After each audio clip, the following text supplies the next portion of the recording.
be cowboys. They'll never stay home and they're always home. Even with someone they love. Cowboys ain't. Sucks to suck. Sorry, buddy. Shake it off, Timmy. That's my life. Kind of numb to it by this point, to be honest with you. Dorm Talk 8. Had a little hiatus last week, building up some serious content for this week. We were supposed to do a hungover edition on Saturday morning. That didn't happen. It would have been a drunk edition, and That was one more. It would have been a still drunk edition. all right. We'll go around. How's everybody's Halloween, Matt? Great. It was Great. fantastic. I'm loving life lately. What did everybody go as? What did you go as? What was your costume? I didn't have much of a choice. I was a cholo.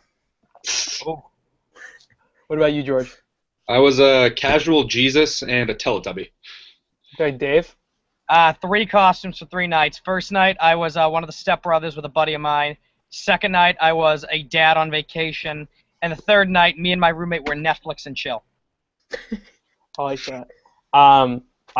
My girlfriend came, so I was the Sandy Danny Grease thing. Classic. And then Wait, what's Saturday- Sandy and Danny? Like, did the we dirty do? one. You're the one that I want. Okay, You know, like, the all right. I like that. the swagger one. And then the That's second the one. night, second night, I wore a tie. I wore my Bush Cheney hat, and I pulled a bush out of the ground and carried a bush around the entire night and went as George Bush. Oh, I like that. I like that. People are all about that. Yeah, I saw that on Facebook. That was funny as shit. Yeah. Well- But you know, I didn't stay out very much. Can't do anything. Did campus police find it like suspicious at all that some dude was carrying a bush around? Dude, there's 50,000 kids. They got bigger fish to fry. Yeah, they probably do have bigger But fish. dude, they just planted them. I don't want to get in trouble with this. They just planted them with my buddy. I was like, I need to find a bush. He's like, I already Well, got now one. we have video evidence that you did it. So. It's all right. If it's publicity for the site, that's So all when that we matters. all get brought in front of Ohio State Judiciary Affairs as witnesses to your just stealing a bush, like they're gonna have No, this it on was it was like a loose bush, like it was dead. It was just Fair game. I just picked it up. So I was it I dead? cleaned it up. It's obvious. Yeah, Like, I cleaned it up. If anything, let's do them a favor. You fixed You it, were did doing it. some You free fixed it, weeding. did it. Yeah, exactly. Is that what you're saying? Yeah, I did them a favor. All right. All right. No harm, no foul. Well, we'll talk a little NFL to start it off.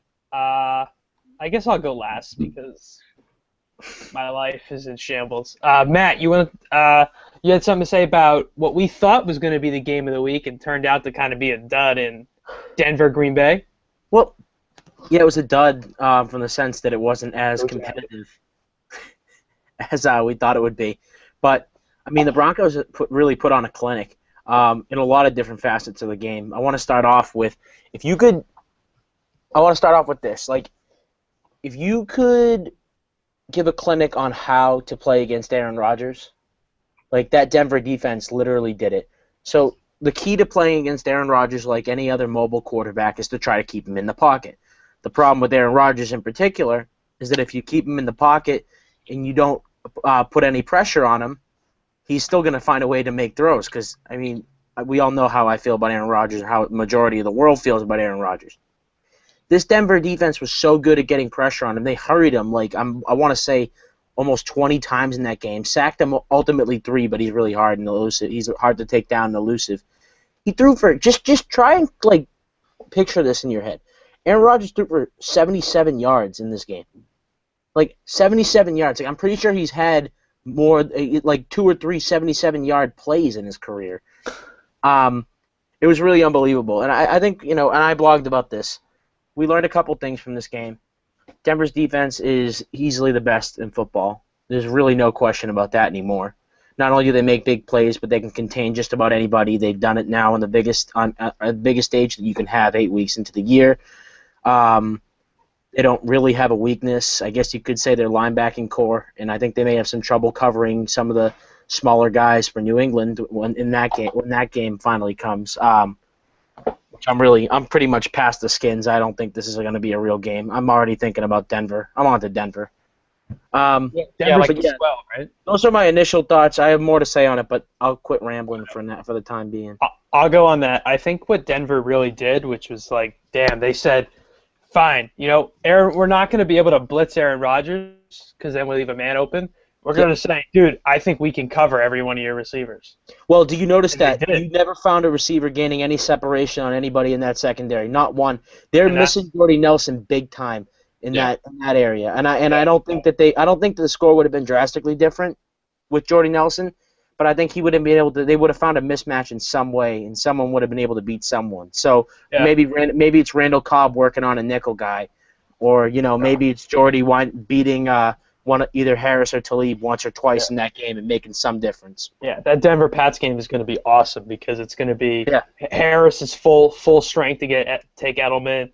Talib will have Gronk with a safety Talib is pretty good with. It depends on Denver's offense, which actually looked pretty good. They run the ball really well. Peyton was throwing it pretty deep. So I mean, I don't that Week 12 game. It's not going to decide the AFC Championship because it will. If the Patriots win and Brady, they get that home playoff game against Denver, I don't think Denver has a chance. However, I think it's a 50-50 game if that game's in Denver. And since they get this first game in Denver, there's a chance. I think it's going to be great. They'll all be great games, but it could be a ugly game if they have to play in New England. Well, yeah, it would be. Are you talking? So you're talking.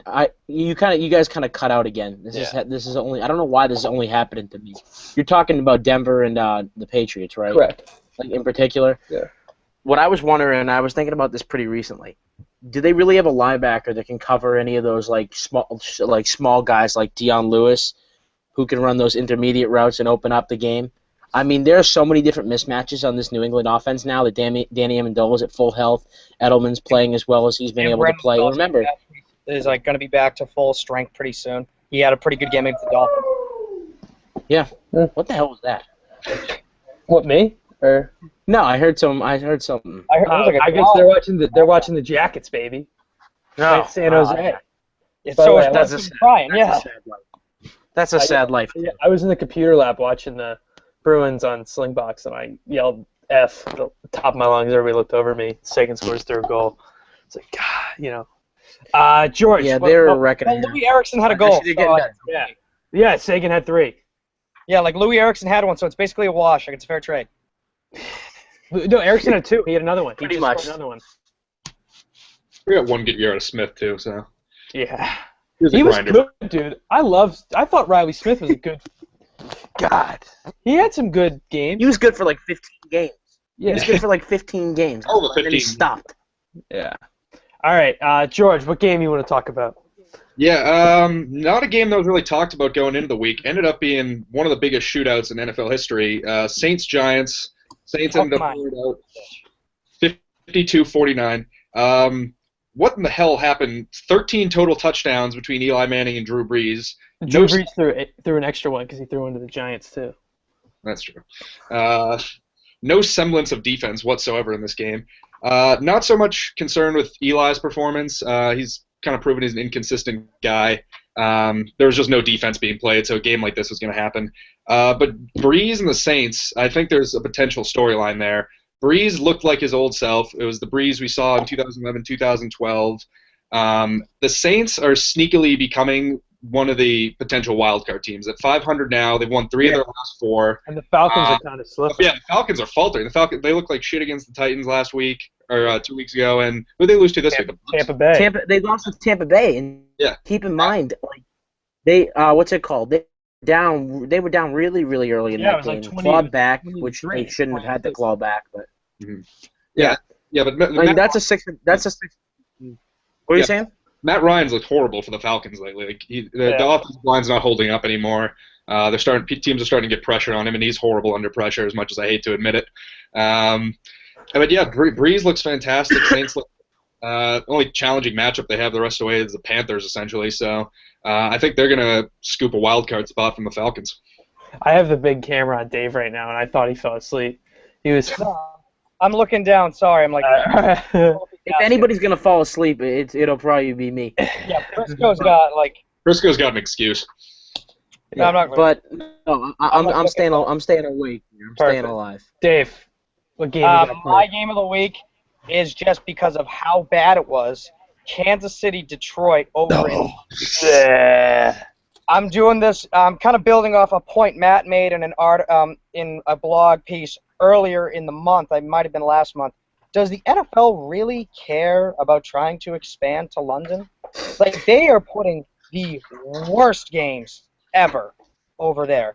They put I think it was a couple weeks ago. They had the Jets play some team. I can't remember. It was a bad game. Jets and They Dolphins. The Jets Dolphins, which was an abysmal matchup. They had the Jaguars play the Bills. That was terrible. It was a good game, though. That was a good game. Bad matchup. Bills Great. came back. Yeah, but just like that, those two teams shouldn't be there. Well, Same there's like yeah. you shouldn't I have the don't know, man. Lions, who are ungodly awful this year. They're worse than the Chicago Bears, which is saying something. Yeah. And then you also have Kansas City, who, don't get me wrong, Kansas City's been good, but they're not a team. When you think of American football, you don't think Kansas City Chiefs. Yeah. Like, if you're going to put like a premier game over there, even if the teams aren't the greatest, put like Pittsburgh and Baltimore, who it's a rivalry game. They're kind of the two big faces that are recognizable in the NFL from like a non-American standpoint that people can get excited about. You obviously, like, a good one would be like Pats Broncos, but I don't think the NFL wants to take away like that revenue and move it over to London there. But at the same time, like, you got to do better than that. Like, it's awful. No, I'm a big supporter of the London games just because I love waking up at 9:30 and there's a football game on. Like, dude, Like, why not live in California? It's awesome. As far as like putting a better game, they really can't put like a good division game. I don't know how the Dolphins got screwed like that. How they lose a home game. You lose a home division game when you play a division game there. One of the teams. So it's like if they played Ravens Steelers or even Pats Broncos, like the Broncos finally get to play the Patriots at home, and they're like, so I think there's something to be said for having these crappy games that nobody really cares about, like an interconference game. But the Chiefs because I lose a guess- game at Arrowhead for that. I guess then you don't have the home field advantage, especially when you have an important matchup You like make you make more revenue. Like the teams, the NFL pays the teams to go, and it's revenue sharing anyways in the NFL. So it's it's not like a money, but everybody watches the games, dude. You know what I mean? See, this is the thing, Everybody watches the London games. No, but you got to understand. I don't think it's about like. I don't think it's about like money purposes. Like, I don't think it has anything to do with that. I don't think it has to do with Growing the getting game, you mean? viewership. Yes, it's exactly about growing the game. So if you put Denver and New England, and I'm not saying a game of that height, I'm just saying in general. Like, if you put one, you could good put the game, Packers and the Bears. Like that. Right, The Bears are terrible. They'd get run over. Great example. Give The them. Bears would get run over, but it's still like two big name franchises. They Everybody should have given them the Saints and Giants, dude. Oh, You that's know what I mean? Score 100 points, these guys would be going nuts. Yeah, considering how they are when it's a 1-0 soccer game, they would be losing It their should be mind. high-scoring games, but you can't really pick that in hindsight. I don't know. If they're going to have 7 games in 2017, by 2018 they'll have a full 8-game slate. There's probably two at Tottenham, 2 at Wembley, and 3, I forget the third name. All right, we'll move on. I guess we're at the wake for the Dallas Cowboys right now. We're not quite at the funeral, but we're right there, man. We're paying our respects. Yo, 2-0. You start off this year 2-0. Who the hell would have imagined you'd be 2-5 at this point? I was a pretty strong supporter in saying that I think they could win 3 games without Romo. Yeah, I thought they could win 2. And I'll tell you what, they've been close in every single game except for the Patriots game. Mhm. Games that if Romo's there, they would And have won. even that And wasn't even that. No, like they lost. The Patriots was one half. They have competed for every half except for that one half, and the half against when they were up by 18 points against the Falcons. It's frustrating because you see a team that is close with Seattle, close with Atlanta, a team that the defense lets up 13 points back-to-back weeks to decent offenses, to an offense that put up 49 yesterday. And you hold them to 13 points and you still lose the game. It's really, Cowboys finally have a defense that it's demoralizing. What else I got? Greg Hardy is an absolute freak. say what you want about him. Did you see the interception he had? It was Yeah, I freaking saw. No, it was a great play. I don't think anybody denies he's a great player, dude. He's he's a Don't get me wrong. We all think he's a freak, but Yeah. just not for the athletic. So like here's my point that I've been getting at for a couple weeks. The Cowboys are fine with Greg Hardy being Greg Hardy as long as on the football field he's Greg Hardy. Well, yeah, I Just- mean, we learned that Jerry Jones is like that, especially after there were a lot of rumors Adrian Peterson was going to be released by the Vikings, and that Jerry Jones, once DeMarco Murray left, was very interested in going after him. So we know that Jones, and even the Patriots have done before. They've taken guys with really sketchy past, and they brought them in. Like the Patriots claim that they do it in order to try to change him and kind of bring them into the fold of the Patriot way, which you can choose to believe it or not. The Cowboys just bring in they just like to bring in good players, which I respect. Like the Patriots brought in Albert Hainsworth after he murdered some dude by driving 100 miles an hour. So here's my point. If as long as you can play, you can stay. Joseph Randle is not as good as Greg Hardy. He had all these issues, and they said, here's your papers. We'd rather have Darren McFadden, Christian Michael, who they aren't, and Rod Smith, who was dismissed from the Ohio State football team last fall. Like they're literally just like, we would rather have these dudes than you with all your problems. So I don't know. I have no freaking clue. So once we do picks, I'm gonna pick against the Cowboys again because I just can't. I have no confidence in the offense being able to do anything. Matt Castle was good. I thought he was good against the Giants, even though he threw 3 picks. He made a bunch of good throws. He didn't take a chance. He took one chance, the ball went right through Dez's hands. Oh, I was just going to ask, where do you stand on the whole quarterback situation? Because I know a lot's being made of Castle over Whedon. I just think you actually there's such thing as a preference in this argument. I mean, they're both. I think Whedon didn't give. It's like the Colt McCoy Kirk Cousins debate. Tim, I would he so threw much for rather- 97 yards, and the week before that he threw for 3 picks. Yeah, but dude, he played against Seattle, right? But the thing is, Whedon didn't throw 3 picks because Whedon didn't throw the ball. Like it's terms of an offense, they scored 20 points. So I don't know. And they played. I mean, he's played both games without Randall, and Whedon had Randall, but then again, he had Dez, who was kind of off. He was locked up by Sherman. So I don't know. I honestly, neither of them are Romo, and neither of them are that good. So what are they gonna do? Go to Kellen Moore? Like, what? You can't change that. I'm just saying, there's no preference on this. Like both those guys suck. One holds on to the ball for 10 years. The other one just slings it out there. He listened to Drew Bledsoe in the Super Bowl too much. He said he went out there and slung it. You know who has a worse quarterback situation than the Dallas Cowboys? Let's right move now? on. Yes. The Boston College Eagles. Shut up. Hey, I'll tell you what. You know Although Ohio State's got a bad one too. My man Gallahue, he played football at Choate last year when he PG'd, and their quarterback was Jeff Fedule or whatever his name is. The duel, yeah. Good for him, man. I was reading the Desmond. He was better than the other 2 dudes, man. He doesn't have much of an arm, but he's hitting those quick slants. He's hitting the short routes. That's all you need. That's all you got to do. You just got to score 14 points a game with BC. Literally. Like, that's it. Like, we don't ask much of you. I don't know. First off, I don't know why we don't just run quick slants all the time. They worked every single time we run a wheel route. Just run anything. They should just punt.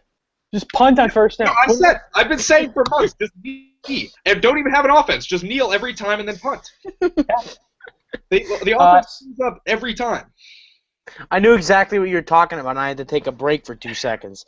That is honestly, that's the worst offensive unit I've seen in sports. AV football, Pee Wee football. Yeah. I think the prep has had, under Jim O'Leary, has had some better offenses. They run the same defense as O'Leary. My favorite Jim O'Leary quote of all time was, this was according to a former lineman of the Eagles who shall remain nameless for anonymity purposes. Apparently, it was our junior year when everybody was going through the spread offense, and Coach O decided, no, we're going to stay with like a running the ball just down everyone's throat. He's like, everybody's trying to move to the spread like this, like it's the new trend. He's like, we're just going to stick to running the ball right up everybody's throats. And he did. He did, and it worked. It worked that one year because he had Alex Moore and Johnny Thomas, and then you saw him try to do it. You saw him try to do it the year before with just Alex Moore, and they were like 2-5 that year. Yeah. Hey, you played your strengths, right. man. Jim O'Leary's a champ. He's a champion. Kiss the rings. Prisco, wasn't it you who told me like sophomore year Spanish? The guy was like 1-3 in high school Super Bowls. Still got that one. I'm not gonna say anything more. Let's move on. All right, let's move on. We'll go quarterbacks real quick, and then we'll talk a little. Prisco would do great in the Patriots organization. As soon as someone asks him about his time there, I can't talk. Sorry, like No comment. No comment. Next question. my boy. We'll see. Let's talk. We got a little quarterback talk. Colin Kaepernick is no longer a starting quarterback in the NFL. Yep. I think that this is because his option. They have an option where they can pick him up every year or so.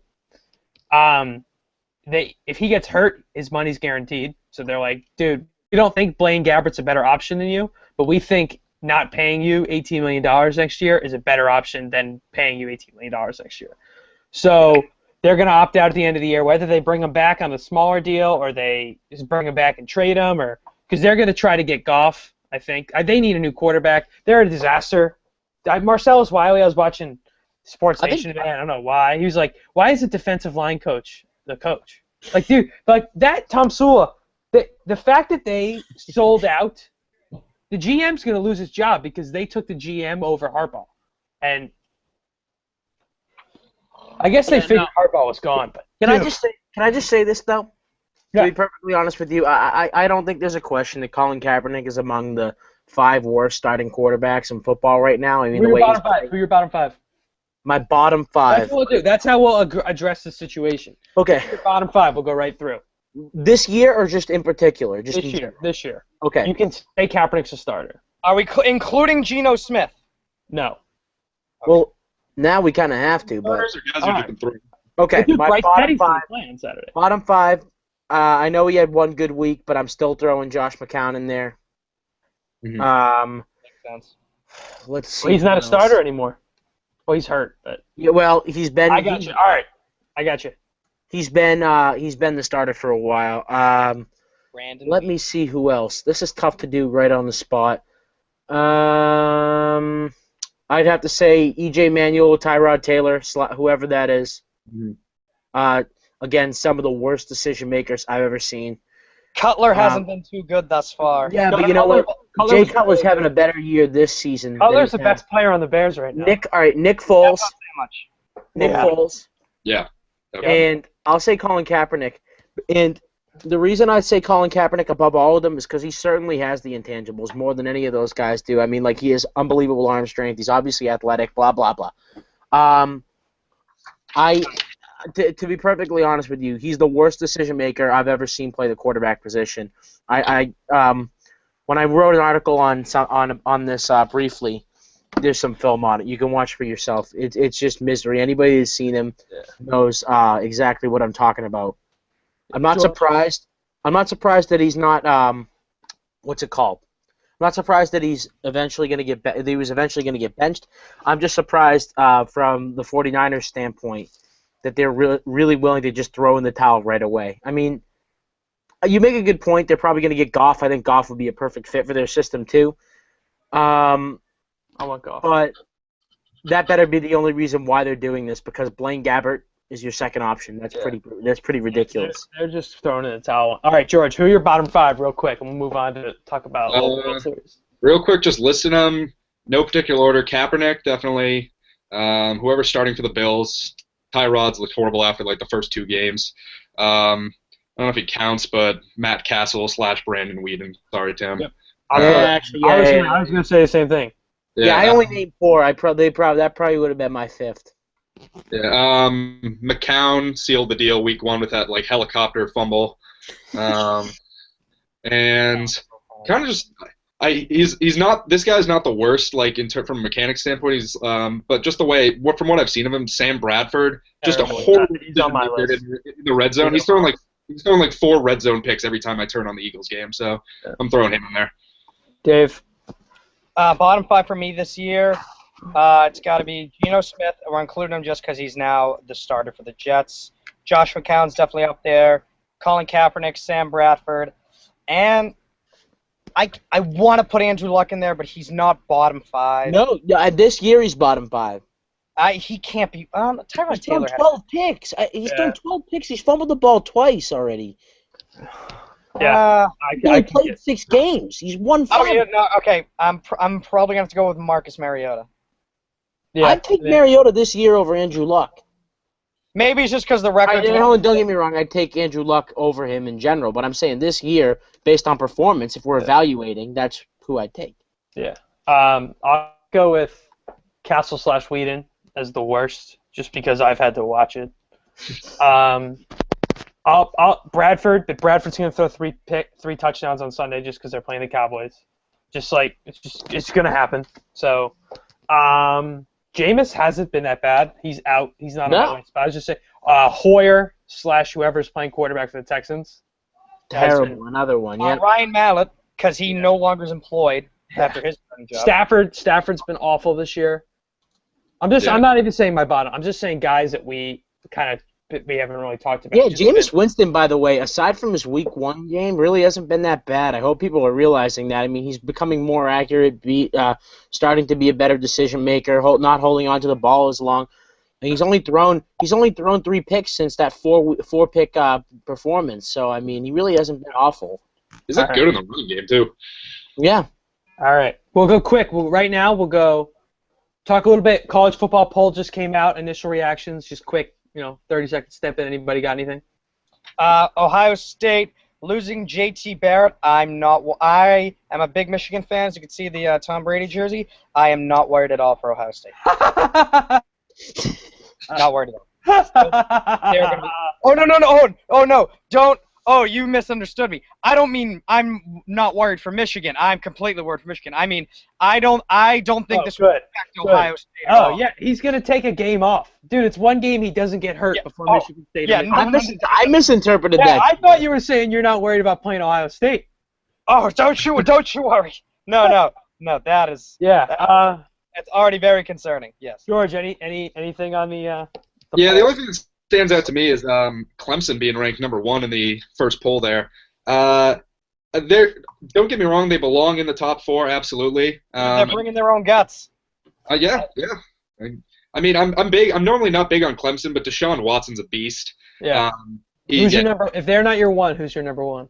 I think my number 1's LSU just because of strength of schedule. Clemson. I know Clemson had the Notre Dame win, and they got Florida State this week, but they haven't really had anything else, any other tough competition. Oh, you're good. What's up? In the SEC, and has Fournette. So I think they have a better chance of winning it, but I'd say Clemson too. Yeah. Matt, what do you got? Yeah, just quickly, I wanted to bring up something. LSU is the point. LSU is the point of emphasis for me. The only thing I want to say is I understand their strength of schedule. I understand they keep winning games, but down the stretch, I wonder if that's going to continue because to me they look like a one-dimensional team. I said this from the start, especially when I got to see them play live. They look pretty one-dimensional, and I don't know if down the stretch they're a national championship team. Yep. Again, not much to go off of because Leonard Fournette's had so much success, but yeah. Out of the top 4, if we were playing a national championship. If this was the Final Four, I would be buying my back-to-back T-shirt before the game even happened. Not a team in the Final Four that scares me. If that's the 4, the only game left, if that's the schedule for the rest of the year, only game left is Michigan at Michigan that I'm like, they might not win. So, but that's because it's at Michigan and it's the game and it's Harbaugh in his first year and everything. But LSU, I think if you can stop the running game and Ohio State has. One of the best linebacking cores in the country. I'm not worried. They don't have a stud receiver. They don't have anybody that's gonna be able to make you say work. I think Ohio State with J.T. Barrett. I wish he was playing because he'd get a couple games under his belt before they go to Michigan. And so I think they were clicking against Rutgers. They were clicking against Penn State and 2 teams that didn't belong in the same field in the end. Really, I'm excited. If we can get there, I'm excited. I think Iowa's good. Yeah. That'll be if that's the Big Ten championship, that'll be fun, regardless of who it is. I kind of have to eat my words on my statements from Iowa a couple weeks ago. Yeah, I'll tell you what, I think that, by the way, Alabama is 1,000% beating LSU on Saturday. I actually agree with that. I think Bama's a way more complete team. Yeah, and also just because they have 1 loss and they're going to go up, and it's just to screw with the playoff thing. It's going to get so weird. There's going to be so many. All the SEC teams are going to have a loss, but there's going to be like Ohio State's not gonna have a loss, and Iowa's not gonna have a loss to the Big Ten championship, and like the Big 12, there'll be a Big 12, and TCU is 8. That's kind of crazy, but they shouldn't have beat Texas Tech, and it's. Yo, So I don't gentlemen, know. I unfortunately have to sign off right now. All right, who's your walk off, real quick? Who's your If I baffle? can give my closing words here. First of all, congrats to the Royals. Maybe a lot of teams are going to start using their method and how to win games. I think it's very unique. I think it's very impressive, and they probably have a good while to go. Secondly, Patriots this week. I'm already on to Denver. Everybody in that secondary's banged up. Hall won't be back for the game, I don't believe. He stinks. You'd rather have Hall out there. Listen I to me. promise. What were you saying? I said you'd rather have him out there. He's awful. Who's their other options behind him? Breland. Dude, Breland's better than Hall. Breland's the only corner that's having a decent year. Yeah. That being said, it's not good enough to beat the Patriots and Brady. Not even one guy can cover their worst guy. So 40 guys. It's going to be 40-0. So I'm on. You like that? You like that? I do like that. I do like that. Cowboys. I like that, Kurt.